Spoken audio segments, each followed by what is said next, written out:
বিসমিল্লাহির রহমানির রহিম। আসসালামু আলাইকুম এভরিওয়ান। আজকে আপনাদেরকে একটা জিনিস দেখাচ্ছি। এটা হচ্ছে রাস্তার মাঝখানেই, ঠিক মাঝখানে না, একটু পাশে বিশাল বড় একটা গর্ত। অথচ এই রাস্তাটা খুব বেশি যে হয়েছে, সংস্কার করা হয়েছে যে খুব লং টাইম হয়েছে তাও কিন্তু নয়।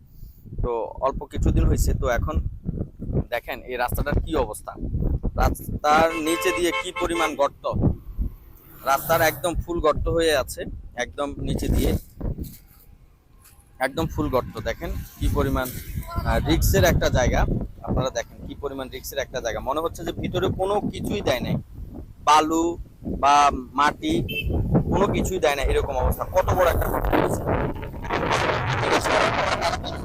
একটা পানির একটা স্রোত যাওয়ার ড্রেন ছিল, মাথা থেকে মাথা পর্যন্ত একটা ড্রেন ছিল। কিন্তু ড্রেন থাকলেও যে তার উপরে যে স্ল্যাব দিবে বা রড বা অন্য কিছু দিয়ে যে স্ল্যাব দিবে, রড দিয়ে ঢালাই করে, এরকমও কোনো কিছু দেখা যাচ্ছে না। আসলে বিষয়টা কতটুকু এটা আমার বুঝে আসতেছে না।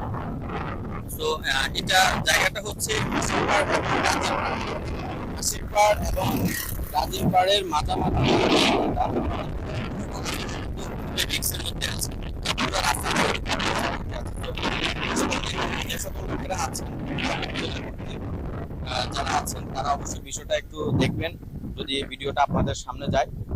আর প্রত্যেক ভিডিওটা একটু শেয়ার করে দেবেন, উপরে যে সকল কর্মকর্তা আছে তাদের নজরে গিয়ে পৌঁছায়। কারণ এটা কিন্তু রিক্সের একটা বিষয়। যে যাতায়াতের সব থেকে ব্যস্তময় রাস্তা কিন্তু এটা।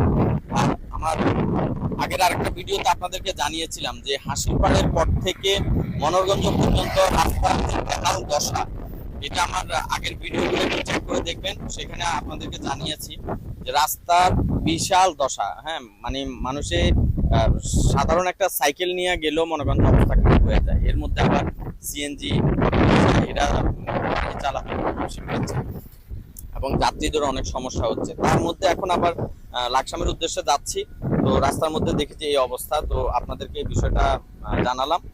পুরো রাস্তাটাই কিন্তু খুব ঝুঁকিপূর্ণ ভাবে আছে। যদি কোনো বড় ট্রাক বা কোনো কিছু যায়, এই রাস্তাটা পুরাটা কিন্তু ডাইভা যাবে, পুরাটা কিন্তু ডাইভা যাবে। তো বিষয়টা সবাই একটু দেখবেন। আর এই দেখেন এদিক দিয়ে একটা, অনেকে বলতেছে যে এদিক দিয়ে একটা নল ছিল, যেটা মানে এই ক্ষেত থেকে ওই ক্ষেতে পানি যাওয়ার জন্য এখানে একটা ড্রেন ছিল। তো পাইপ দেওয়া হয়েছে না, কিন্তু পাইপ দেওয়া হইলো এখানে। তো পাইপের উপরে যেহেতু এটা একটা ব্যস্তময় রাস্তা, তো এখান দিয়ে সবসময় ট্রাক, সিএনজি, অটো রিক্সা এগুলা চলাচল করে। তো